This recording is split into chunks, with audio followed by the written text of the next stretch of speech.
नमस्ते बच्चों। नमस्ते मैम। नमस्ते मैम। नमस्ते। नमस्ते बेटा।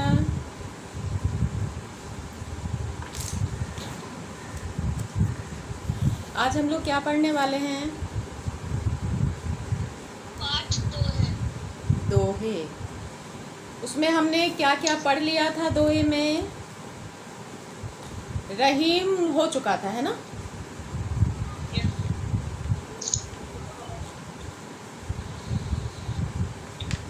रहीम या कबीर क्या हो चुका था? मैम कबीर हो चुका था और मैम रहीम का वो 7वां वाला दोहा बचा हुआ था। अच्छा, चलो ठीक है। तो बाकी पीछे का समझ गए हैं? Yes ma'am. Yes ma'am. तो जरा छोटा छोटा साधारण अर्थ बता दीजिए। 1 2 3 का, 5 4 5 6 का सरल अर्थ बता दीजिए। लिखा तो होगा ना आप लोगों ने? उसके सरलार्थ बता दीजिए।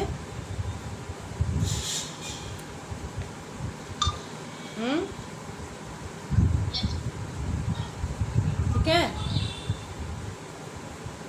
पहला हाँ कबीर का दोहा पहला हाँ तो साधु की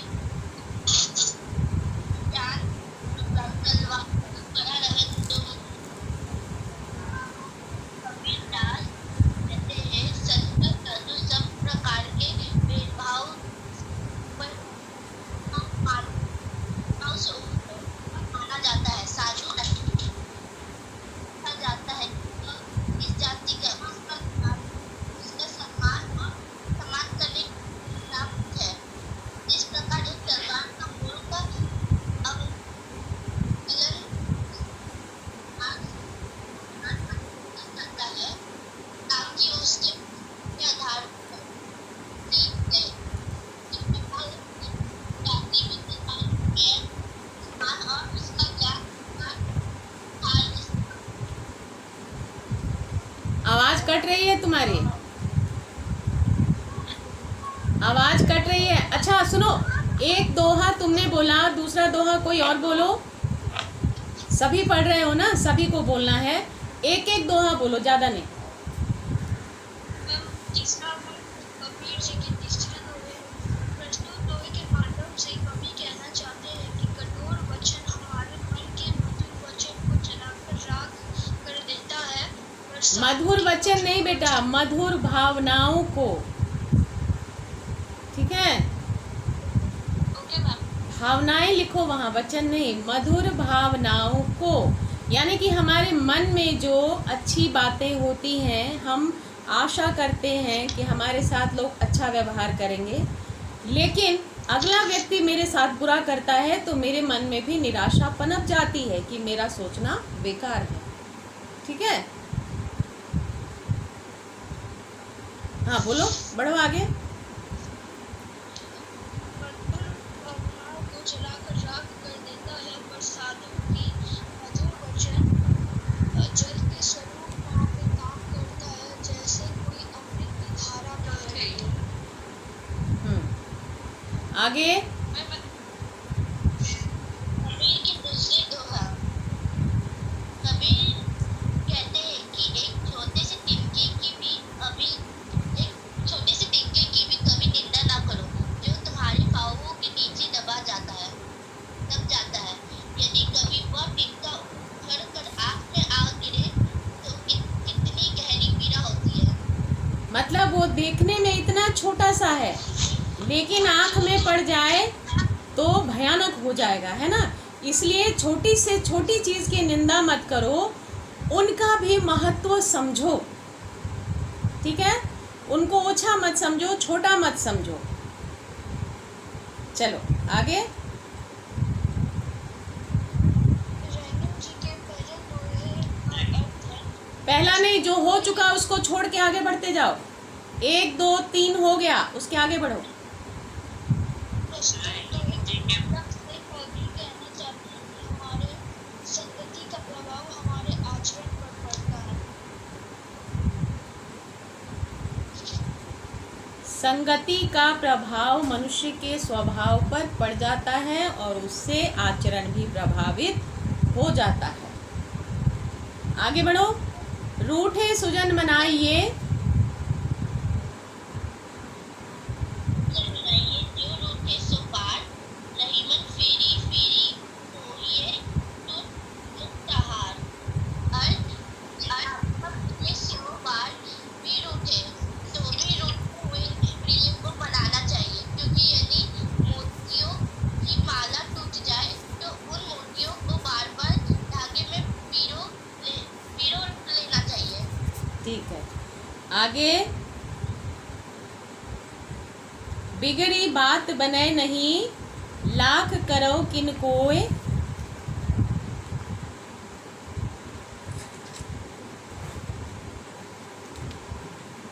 बिगड़ी बात बने नहीं, लाख करो किन कोय। रहीमन खटे दूध को माथे ना माखन होए। मनुष्य को सोच समझ कर व्यवहार करना चाहिए, क्योंकि किसी कारणवश यदि बात बिगड़ जाती है तो फिर उसे बनाना कठिन होता है। जैसे यदि एक बार दूध फट गया तो लाख कोशिश करने पर भी उसे मथ कर मक्खन नहीं निकाला सकता। यानी कि उसका उपयोग नहीं किया जा सकता। तो कवि कहना चाहते हैं कि हमारा व्यवहार बहुत सोचा समझा संतुलित होना चाहिए। आप किसी का अपमान मत कीजिए, किसी के साथ दुर्व्यवहार मत कीजिए। अगर ऐसा करते हैं तो आपका संबंध खराब हो जाएगा, जो जीवन में फिर कभी भी नहीं सुधरेगा। ठीक है, चलिए आगे पढ़ाना है। Yes ma'am. चलो, यस मैम। पेंसिल है ना पास में? Yes ma'am. हाँ, लिखना है। रहीमन निज संपत्ति बिना को न विपत्ति सहाय। जहाँ पर कवि का नाम पहले आ जाता है, कहीं भी पढ़ना कवि का नाम आ जाए तो या तो कवि ये बात कह रहे हैं कवि के अनुसार, या ये कवि की इच्छा है। इन्हीं दो जगहों के लिए कवि अपना नाम प्रयुक्त करते हैं। तो रहीमन निज, रहीम कहते हैं कि निज संपत्ति, निज अपनी, जो तुम्हारी अपनी संपत्ति है। तुम्हारे जेब में 100 रुपया है तो वो तुम्हारी निज संपत्ति है। रहीमन निज संपत्ति बिना को न विपत्ति सहाय। तुम्हारे पास तुम्हारी संपत्ति है तो तुम अपने संकट में उसके समाधान का तरीका ढूंढ सकते हो, लेकिन तुम्हारे पास संपत्ति नहीं है तो संकट में पड़ा देखकर कोई भी तुम्हारी सहायता के लिए बढ़ने की ज़रूरत नहीं समझेगा, है ना। तो यहाँ इस साधारण पंक्तियों के माध्यम से कवि ये कहना चाहते हैं कि आदमी बहुत फिजूल खर्च हो जाता है। बहुत सारी चीज़ों को वो समझता नहीं है कि ये उपयोगी है, दुरुपयोगी है, बेकार है, क्या है, नहीं समझता है, लेकिन खरीद लेना चाहता है, अर्थात बचत नहीं करता। ठीक है, आपको जितना भी पैसा, मान लीजिए कि आपके पास 100 रुपया है, लाख करोड़ में भी हम जा सकते हैं, लेकिन 100 रुपया पर चले हम। 100 रुपया है आपके पास, तो आप संकट काल के लिए कितना पैसा बचाओगे उसमें से, ये बताओ। खर्च करना है, नहीं करना वो बात नहीं है, खर्च करना है, लेकिन किसी विपत्ति का सामना करने के लिए, संकट के लिए आप कितना पैसा बचाओगे। मान लो आपने देखा, चिप्स देखा, मिठाई देखी, आपके साथ 2 मित्र भी हैं, तो हम चिप्स 10 रुपये पैकेट आता है या 15 आता है, शायद जो भी आता हो, 10 ही रुपये रख लो। 4 मित्र हैं तो 10-10 रुपये के 4 हम खरीद लिए। हम ये ना करके क्या कर सकते थे, चिप्स खरीद के हम सब खाएंगे, हम सभी खाएंगे। कैसे?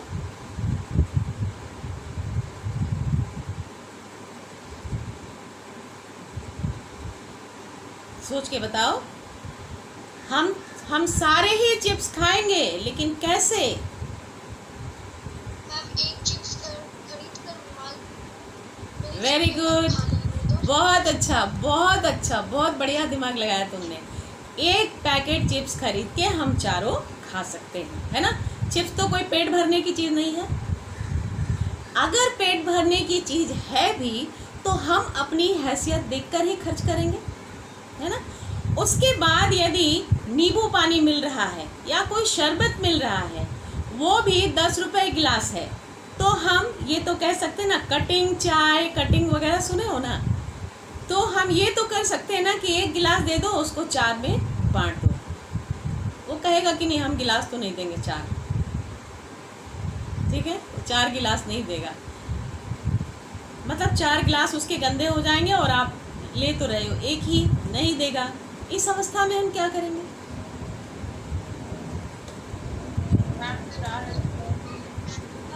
वो गिलास एक ही देगा, एक ही गिलास आपको देगा, और उसमें भरा हुआ शरबत है, लबालब तो नहीं होता है, कम ही होता है। अब उसमें से आप चारों को पीना है, क्योंकि आपने उससे गिलास मांगी थी तो उसने कहा कि नहीं, हर गिलास भी तो उसके पैसे में शामिल है ना, जो उसने दाम रखा है उसमें गिलास भी तो शामिल है। अब तुम 10 रुपया लेते हो और 4 अगर वो पेपर वाला गिलास ले लेते हो तो उसकी तो बर्बादी होगी ना, उसको नुकसान हो जाएगा। वो कहेगा कि नहीं हम वो नहीं देने वाले। तब कैसे उसको हम शेयर करेंगे? चिप्स को तो हमने ऐसे शेयर कर लिया। हाँ हाँ, गुड है, अक्ल है आप लोगों के पास। ऊपर से हम उसको पी लेंगे। तो इस तरह ये एक कोई भी चीज़ मैं भी सोचती हूँ, जब मैं खाती पीती रहती हूँ तो मैं भी सोचती हूँ ये बात कि जो भी चीज़ें हमें अच्छी लगती हैं, खाने का मन करता है, पसंद आता है, मेरी बात छोड़ दो, तुम ये बताओ कहाँ तक मुंह में हम ले जाते हैं, फिर कहाँ तक उसके स्वाद को हम महसूस कर पाते हैं, कहाँ तक? है? कहाँ तक? यहीं तक, है ना, यहीं तक हम उसके स्वाद को महसूस कर पाते हैं। उसके बाद कुछ पता नहीं चलता है। तो आपको कोई चीज़ अच्छा लगा तो यहीं तक अच्छा लगा, तो क्यों जरूरी है कि पेट को हम यहाँ तक भर लें? जरूरी है वो खाने पीने की चीज़ें जो हमारे स्वास्थ्य के लिए ज़रूरी है। मान लो आप कितनी रोटियां खाते हो? 2 खाते हो, 3 खाते हो, 4 खाते हो? कितनी खाते हो? नहीं 2। देखो आप लोग बढ़ने वाले बच्चे हो, 2 रोटी खाओगे कम हो जाएगा। 18 साल तक आप ऊंचे होगे, ठीक है ना, ऊंचाई में बढ़ोगे 18 साल तक। 18 के बाद आप चौड़ाई में बढ़ने लगोगे। तो 18 साल तक आप शरीर को अच्छा खाना दीजिए कि वो आपके ग्रोथ को मेंटेन कर ले बढ़िया से। 18 साल के बाद सोचिएगा कि अब तो फैलने का समय आ रहा है, तो थोड़ा सा कम करें, ठीक है ना। तो अभी आपके बढ़ने का समय है, आप 2 ही नहीं 3 रोटी खाइए भाई। बहुत पतली रोटियां जिसके घर में बनती हूँ 4 खा लीजिए, थोड़ी मोटी बनती हूँ 3 खाइए। क्या बेटा? रोटी के साथ क्या खाएंगे उस पर निर्भर है, रोटी कितना खाना है उस पर निर्भर है। तो मान लो कि तुम्हारे पसंद की सब्जी नहीं है तो नहीं खाओगे क्या? प्रतिदिन मेरा ये कहना है कि घर में अगर 4 लोग हैं तो हर दिन किसी एक आदमी के पसंद की सब्जी बननी चाहिए, उसको सबको खाना चाहिए, ठीक है ना। एक दिन रौनित के पसंद की सब्जी बनेगी, एक दिन हर्ष के पसंद की सब्जी बनेगी, ठीक है, सब लोग खाएंगे उसको। माता पिता तो खा ही लेते हैं, है ना, बच्चों के स्वाद से माता पिता तो खा ही लेते हैं। झंझट कहाँ है? आपके साथ है। क्या? फिर से बोलो।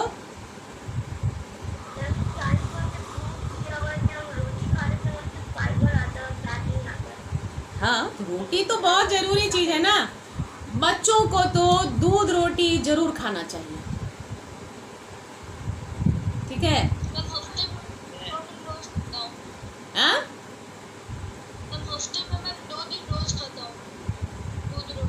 हॉस्टल में कौन रहता है?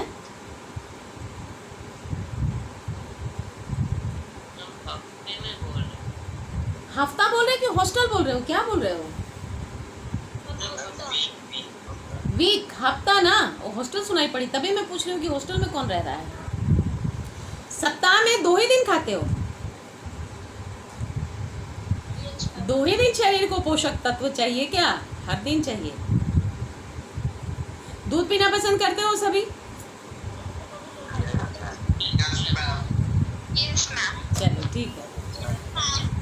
तो इस तरह खाना पीना करते हुए, पार्टी करते हुए हम आगे बढ़ रहे हैं। हाँ, पैसे पर हम आ रहे हैं कि मेरे पास जितनी संपत्ति है उसमें हमने एंजॉय भी कर लिया। जितना पैसा है उस पैसे में हमको बचत भी करना है। तो क्या आज का काम मेरा 20 रुपए में हो गया? हो गया? हो गया ना? 10 रुपए में चिप्स हमने सबने टेस्ट कर लिया। मैंने टेस्ट के लिए इसलिए पूछा कि जरूरी तो नहीं है कि एक आदमी 2 पैकेट चिप्स खा जाए। मैं अपनी बात बताती हूँ। कल मैंने लाइफ में पहली बार 1 पैकेट चिप्स खा लिया, लाइफ में पहली बार। तो मुझे ये लगा कि ये 1 पैकेट चिप्स खा लिया मैंने, टेस्ट तो यहीं तक आता है, इसके बाद तो कुछ पता नहीं चलता। काहे को इतना खा लेना है? 2 ही खाओ, 4 खाओ, काफ़ी है। कोई भी काम आप करते हो तो उस पर एक बार विचार जरूर मन ही मन करना चाहिए कि काम की है या बेकार है। ठीक है। तो इस प्रकार मेरे पास खर्च करने के बाद थोड़ा सा सेव होना चाहिए, भविष्य को देखते हुए, सुरक्षा के दृष्टि से, कि अगर मेरे पास पैसा अभी नहीं होगा तो क्या हम पड़ोसी से मांगने जाएंगे कि आप मुझे थोड़ा पैसा दे दीजिए? नहीं देगा। ठीक है। तो यहाँ कवि कहते हैं कि आपके हाथ में संपत्ति अगर नहीं है तो विपत्ति में, संकट काल में आपकी सहायता कोई नहीं करेगा। बिनु पानी ज्यों जलज को, आगे कवि उदाहरण देते हैं कि बिनु पानी ज्यों जलज को। जलज किसको बोलते हैं? वैसे तो जल में रहने वाले सारे जीव हैं, लेकिन जलज किसको बोलते हैं? कमल को। ठीक है ना? कमल सूर्य को देखकर खिलता है। ठीक है। कमल के बारे में जानते हो ना?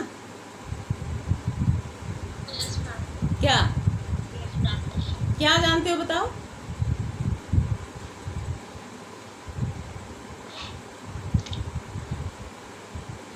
कुछ नहीं जानते? कमल कीचड़ में होता है, पानी में होता है, लेकिन उसके खिलने और बंद होने के बारे में कुछ जानते हो? हाँ? सूर्य को देख कर ही, जैसे सूर्य उदित होते हैं वैसे वैसे वो खिल जाता है। ठीक है।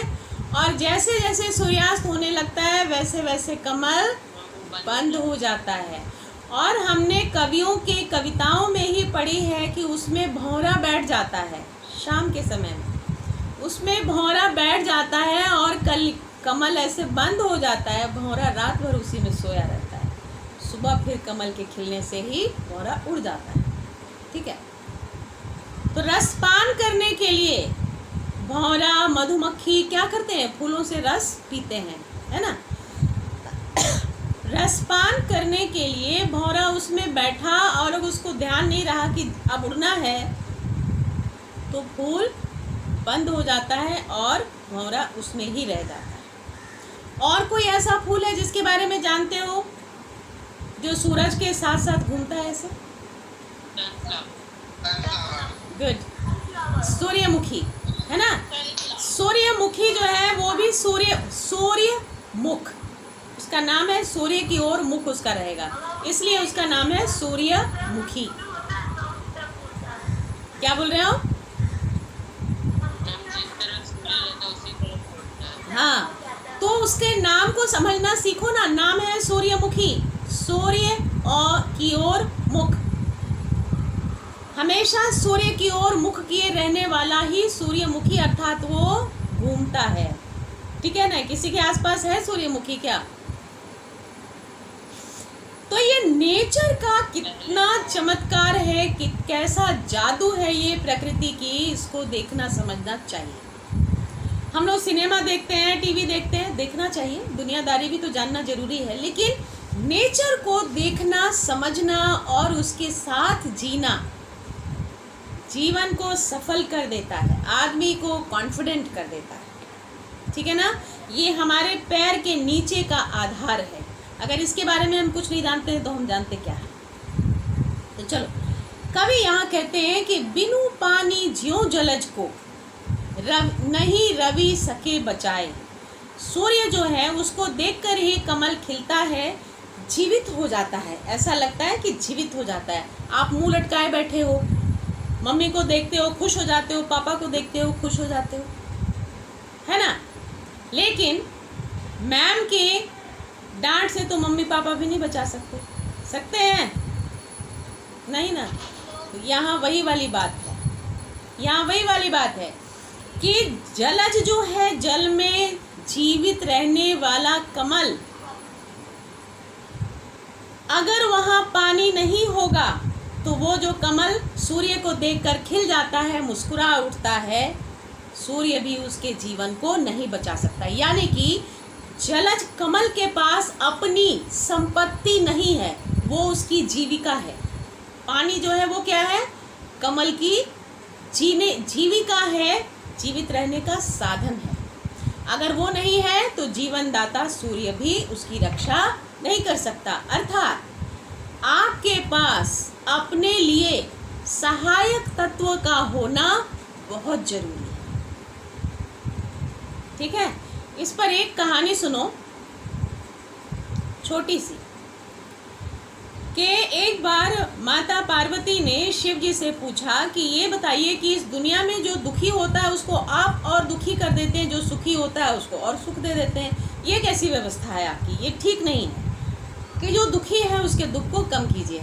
तो भगवान कहते हैं कि सुनो, जिसके कोई एक ऐसी दीवार जो थोड़ी सी टूटी फूटी हो, एक आध ईंटा निकला हुआ है, कहीं से कुछ और उसमें खराबी आ गई है, तो जिनको ज़रूरत पड़ती है ईंटे की, वो वहीं से खींचकर लेकर चले जाते हैं। ये नहीं करते कि उसको जोड़ दें, ऐसा काम नहीं करते। लेकिन अच्छे अच्छे घरों को तोड़ने के लिए कोई नहीं जाता, सब उसकी सहायता करते हैं, अच्छे घर के लोगों को। एक और भी कहावत है कि जिसके सिर में तेल होता है लोग उसी में तेल डालते हैं, रूखे सिर वाले के सिर में कोई तेल नहीं डालता। यानी कि ज़रूरतमंद की सहायता बहुत कम लोग करते हैं, लेकिन बड़े लोगों को अपना कहने और उनके नज़दीक जाने में सबको अच्छा लगता है।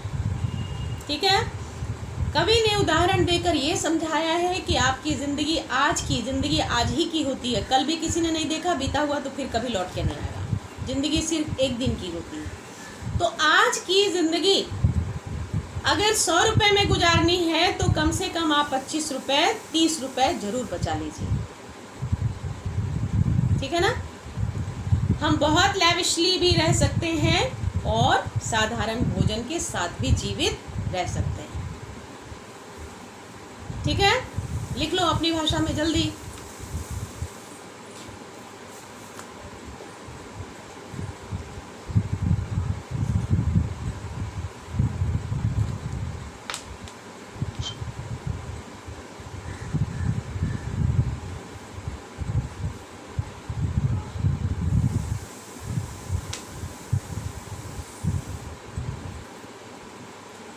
मेरे इतने बात बताने पर जो तुम समझ पाए हो वो लिखना। मैंने क्या क्या बोला है इसको लिखने की ज़रूरत नहीं है, वो तुम सुन चुके हो। अब तुम जो समझ गए उसमें से वही लिखना। अच्छा, सबको लिखने दो। ये तो पता है कि हमको लिखते ही चलना है, इसलिए सुनते हुए समझते हुए पेन चलाते रहना चाहिए।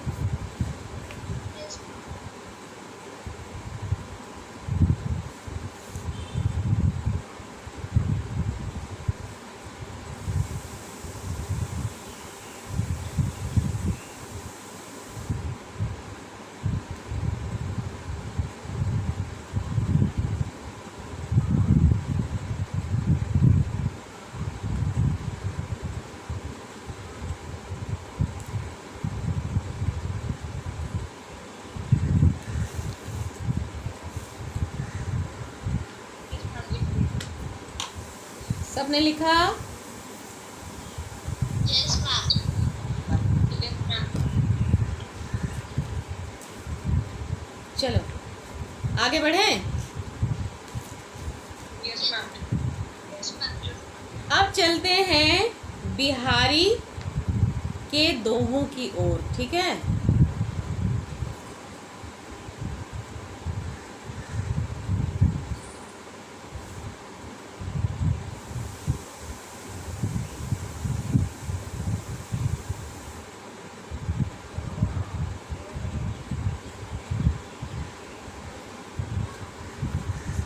तो बिहारी जो हैं वो कृष्ण के भक्त हैं और उन्होंने कृष्ण की भक्ति में उनके सौंदर्य वर्णन में दोहों की रचना की है।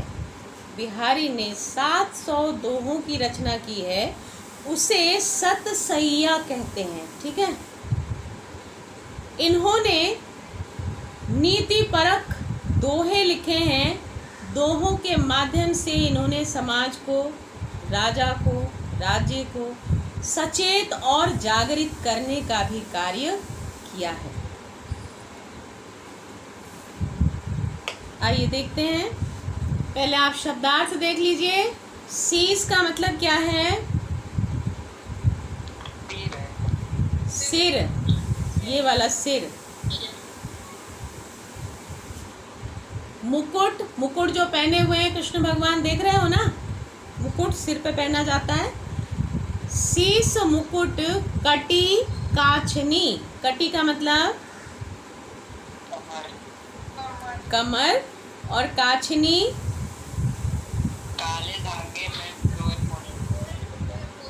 आप देखते होगे या कहीं देखा होगा या आप अपने घर में भी देखते होगे कि बच्चों के कमर में काला धागा होता है ना,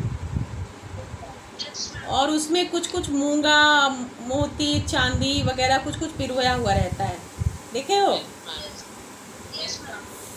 तो वो कृष्ण भगवान ने अपने कमर में वो काछनी धारण किए। वैसे उसको हम लोग बोलचाल की भाषा में कमरधनी भी कहते हैं ना।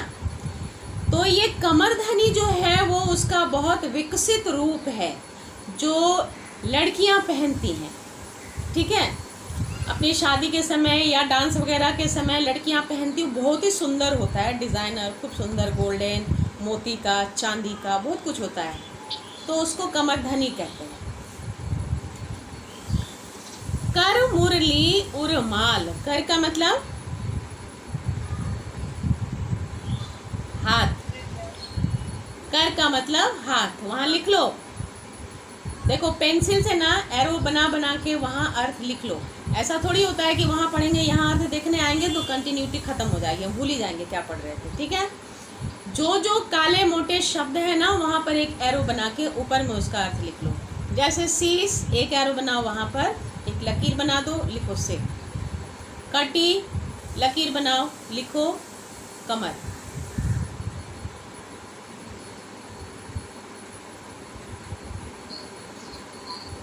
और का मतलब हृदय। कर का मतलब हाथ, कर हाथ।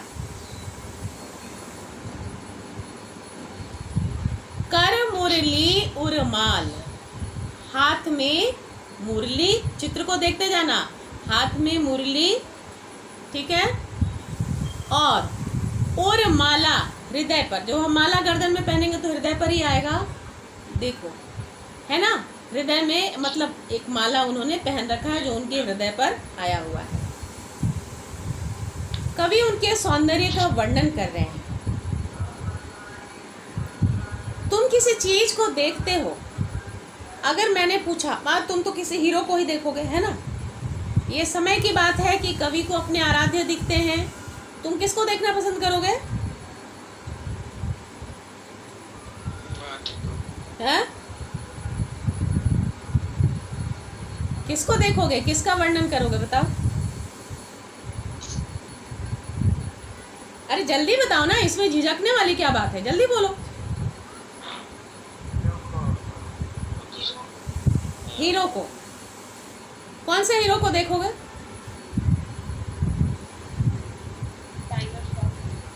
टाइगर श्रॉफ को। उसका वर्णन कैसे करोगे? जैसे ये कर रहे हैं वैसे मैंने कहा कि टाइगर श्रॉफ का वर्णन करो। क्यों तुमको पसंद है, क्यों तुमको पसंद है, वर्णन वही होता है कि वो मुझे क्यों पसंद है। टाइगर श्रॉफ मुझे क्यों पसंद है, देखने में कैसा है, शरीर कैसा है, उसका पहनावा कैसा है, और वो हीरो है तो कैसा हीरो। जल्दी जल्दी बताओ, और किसको किसको कौन कौन हीरो पसंद है।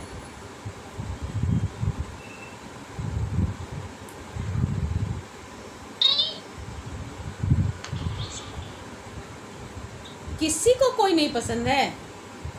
वरुण धवन। वरुण धवन क्या पसंद है उसमें, ये बताओ।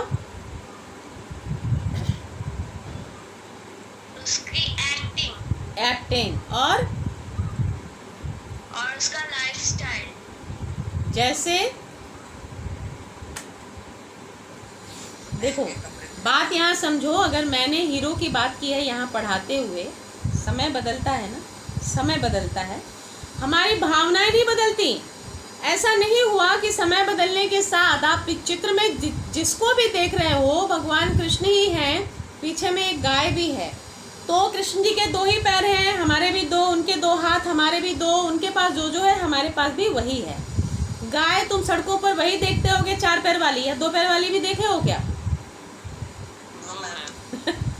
नहीं ना। बिना पूंछ वाली देखे हो? नहीं। तो गाय भी वैसी ही है और आदमी भी वैसा ही है, तो हम सब लोग एक ही हैं। समय के साथ क्या बदला है, हमारे विचार में परिवर्तन आया है ना, विकास। मान लो तुम एसएसटी पढ़ते हो, तुम जानते हो कि एक समय में पत्थरों को टकराकर उससे आग निकाला जाता था, चिंगारी निकलती थी, आग बन गई, ठीक है। अब तो वो बात नहीं है ना। अब तो हमारे घरों में एक लाइटर से आग निकलती है, गैस का नॉब हम ऑन करते हैं तो अपने आप भी आग जल जाती है, ठीक है। तो ये विकास है, चीज़ें वही हैं, आग वही है, उसका रूप बदल गया। भगवान जैसे थे हम भी वैसे ही हैं, लेकिन सोच विचार बदला, ठीक है ना। अब हम मंदिर तक ही हम सीमित नहीं हैं, भगवान है ज़रूर, लेकिन हम भगवान के ही शरण में यदि बैठे रहते हैं तो हमारा जीवन कट जाएगा, ऐसा नहीं है, ठीक है। जो लोग भगवान की भक्ति किया करते थे उनकी दुनियादारी कुछ भी नहीं थी, भिक्षाटन करते थे, तपस्या करते थे, प्रभु की पूजा करते थे, खत्म। तो वो जीवन तो आज हम नहीं जी सकते ना। तो हमारे अंदर जो भावनाएं हैं उसका विकसित रूप बताओ। तुमको हीरो पसंद है, कोई बात नहीं। अब ये बताओ कि हीरो पसंद है तो कैसे पसंद है। यहाँ जो शारीरिक वर्णन किया जा रहा है ना, किसी के मन के अंदर घुस के थोड़ी देख रहे हो। कोई मन से कितना बुरा है कितना अच्छा है तो नहीं देख रहे हो, तुम बाहर उसका आचरण देख रहे हो, उसका रहन सहन देख रहे हो, उसी से पता चलता है। लेकिन वर्तमान समय में जो फटे हुए जीन्स पहनने की आदत पड़ गई है लोगों को, उसको क्या समझेंगे। तुम लोग भी पसंद करते हो क्या वो फटा हुआ जीन्स? कभी मत पहनना वैसे कपड़े, कभी मत पहनना। वैसे फटे हुए कपड़े बहुत निगेटिव एनर्जी देते हैं और तुम बहुत बुद्धिमान, बहुत काबिल होते हुए भी ज़िंदगी में सफल नहीं हो पाओगे। कभी मत पहनना, समझ गए। ये फटे कपड़े पे कहीं शिक्षित आदमी पहनता है, पर्सनैलिटी को ये शोभा देती है? कभी नहीं देती। ऐसा कोई काम मत करना जो नेगेटिव एनर्जी दे और तुम्हारी ज़िंदगी को डुबा दे। तुमको अपनी ज़िंदगी बनाना है, तुम्हें अपने पैरों के नीचे अपनी ज़मीन चाहिए। तो जब तक तुम स्ट्रांग नहीं होगे तुमको अपनी ज़मीन कहाँ मिलेगी, ठीक है ना। माता पिता हैं तो तुम पिता के पैर के ऊपर चढ़ के खड़े नहीं हो सकते हो ना, हो सकते हो क्या? हाँ, कि पिता ने जहाँ पैर रखा है वो मेरी ज़मीन है, उसके ऊपर चढ़ के तुम खड़े हो सकते हो? नहीं। उनके सामने खड़े होना तो तुम्हें भी 2 पैरों के लिए जगह चाहिए। तो वो जगह कैसे बनेगी? जब तक तुम कोशिश नहीं करोगे, जब तक तुम पॉजिटिव नहीं रहोगे, ठीक है ना। तो रंग रूप का वर्णन यहाँ कवि ने किया है। अब देखो क्या कहते हैं। चलो, किसको क्या पसंद है ये मुझे अगली क्लास में बताना है। कैसे बताना अभी समझ जाओगे उसके बाद। शीश मुकुट कटी काछिनी, सर पर उन्होंने मुकुट रखा हुआ है, कमर में उन्होंने कमर धनी वही काला धागा मोती पिरो के पहना हुआ है, हाथ में उनकी बांसुरी है, ठीक है। बांसुरी ऐसे करके वो बजाते हैं, लेकिन अभी हाथ में उन्होंने बांसुरी पकड़ा हुआ है, गले में माला पहना हुआ है। तो ये रंग रूप है ना, है ना। क्या उनका पहरावा कैसा है, ये है। तुमने क्या पहना है, यूनिफॉर्म पहना हुआ है, चश्मा पहना हुआ है, मैंने भी पहना हुआ है, ठीक है ना। तो ये पहरावा है।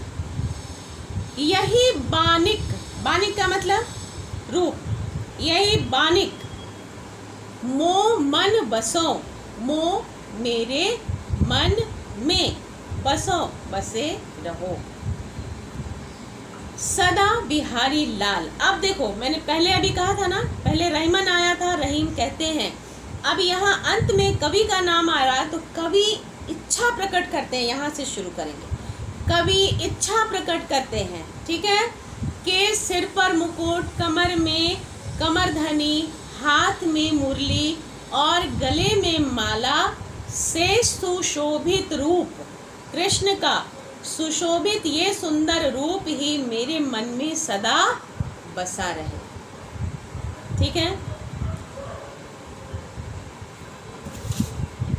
लिखो, ये मैं लिखवा देती हूँ, आप लिखो।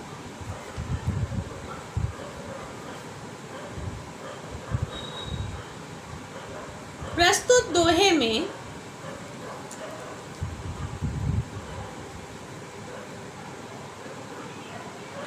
दोहे में कवि बिहारी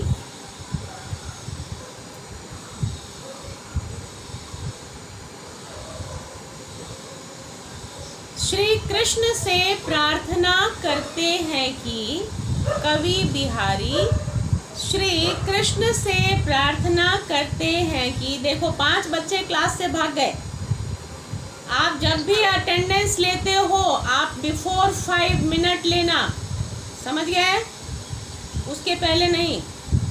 ये शिकायत नहीं आना चाहिए कि हम थे, तुम थे, नहीं थे। जो क्लास में रहेगा उसका तो आएगा ही, ठीक है।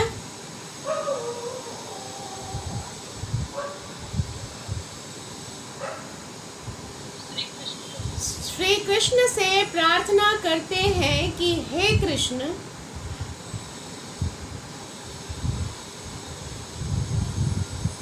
आपके सिर पर मुकुट, थोड़ा जल्दी हाथ चलाना, ऐसा ना हो कि खत्म हो जाए। आपके सिर पर मुकुट, काले धागे में पिरोए,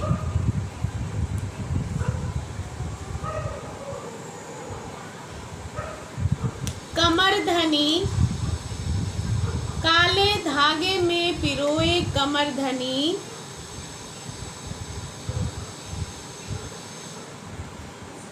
हाथ में आपकी प्रिय बांसुरी, हाथ में आपकी प्रिय बांसुरी और गले में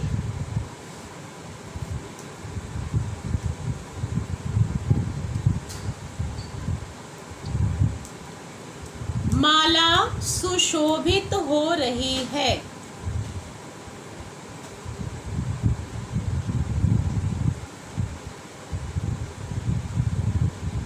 आपका यह रूप अत्यंत मनोहारी है।